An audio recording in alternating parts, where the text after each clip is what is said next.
नमस्कार, big talk with ऋषि पांडे में आपका स्वागत है। दोस्तों, बिहार की सियासत में अब खेल बदल चुका है। एनडीए में सीट बंटवारे की तस्वीर साफ होते ही राजनीतिक हलकों में हलचल तेज हो चुकी है। एक तीर से कई निशाने साधे गए हैं और सबसे बड़ा निशाना है नीतीश कुमार की बड़े भाई वाली भूमिका पर। जी हाँ, बिहार में अब बीजेपी और जेडीयू बराबरी की हैसियत में आ गए हैं। 101 सीटों का बंटवारा नीतीश कुमार को यह एहसास दिलाने के लिए काफी है कि अब वो गाइडिंग एल्डर यानी मार्गदर्शक मंडल की तरफ बढ़ चुके हैं। राजनीतिक पंडित मान रहे हैं कि अगर एनडीए फिर से सत्ता में लौटता है तो नीतीश का रोल सीएम से ज्यादा संरक्षक का हो सकता है। लेकिन कहानी यही खत्म नहीं होती। इस स्क्रिप्ट का दूसरा हीरो है चिराग पासवान। एक वक्त था जब चिराग अपनी पार्टी के अस्तित्व को लेकर परेशान थे। उनके चाचा यानी रामविलास पासवान के भाई पशुपति पारस को केंद्र में मंत्री बनाकर उन्हें उनकी हैसियत दिखाने की कोशिश की गई। लेकिन चिराग ने वही किया जो असली खिलाड़ी करते हैं, सब्र रखा और वक्त का इंतजार किया। लोकसभा चुनाव में 5 में से 5 सीटें जीतकर चिराग ने बता दिया कि रामविलास पासवान का जो वोट था, जो पासवान वोट जिसे कहते हैं, उसका असली वारिस कौन है। और अब विधानसभा सीट शेयरिंग में वो किसी याचक की तरह नहीं बल्कि एक बार्गेनर की तरह सामने आए हैं। बीजेपी को भी साफ समझ आ गया, चिराग के बिना एनडीए का सपना अंधकार में है। धर्मेंद्र प्रधान, नित्यानंद राय, विनोद तावड़े सबने समझाने की कोशिश की, लेकिन चिराग हिले नहीं। उनका साफ कहना था कि 5 लोकसभा सीट यानी 30 विधानसभा सीट तो उनकी बनती ही है।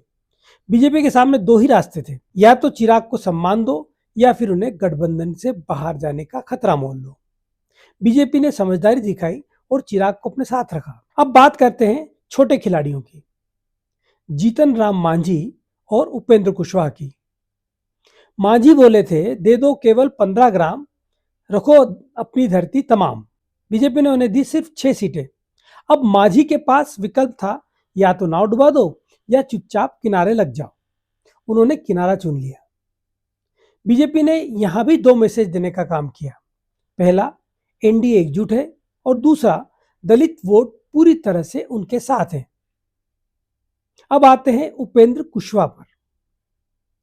पिछले 10 साल में विधानसभा में एक भी एमएलए नहीं है उनका। लोकसभा में भी वे हार चुके हैं। बार्गेनिंग की पावर लगभग खत्म है।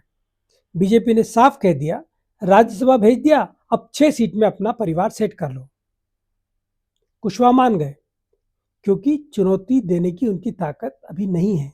अब देखना यह होगा कि जो दिल से मान गए हैं जी जान से जुटेंगे, लेकिन जिन्होंने अपमान का घूंट पिया है वो हिसाब बराबर करने की भी पूरी कोशिश करेंगे।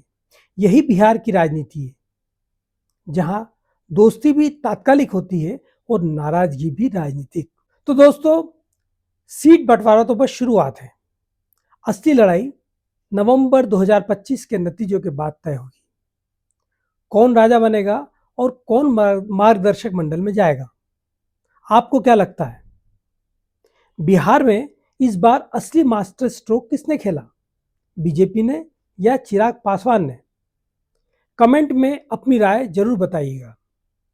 वीडियो अच्छा लगा हो तो लाइक, शेयर और सब्सक्राइब करना मत भूलिएगा। मिलते हैं अगले एपिसोड में, जहां हम बिहार की अगली चाल को पढ़ेंगे।